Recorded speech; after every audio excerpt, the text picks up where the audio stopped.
قوم ساتھ کھڑی ہے تو مجھے کس چیز کی فکر ہے؟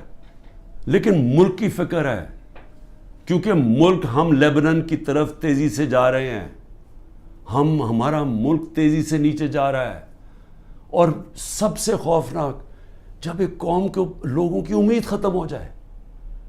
اور یہ جو بات کی خواجہ آصف نے اوورسیز پاکستانی کی، یہ میری بات یاد رکھنا کہ جب بھی یہ ملک انشاءاللہ ایک دن ہم کھڑا کریں گے، اوورسیز پاکستانیز کے کندھوں کے اوپر کھڑا ہوگا.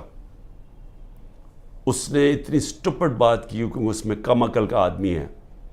اس نے یہ کہا کہ جناب وہ جنازے صرف دفنانے آتے ہیں یہاں.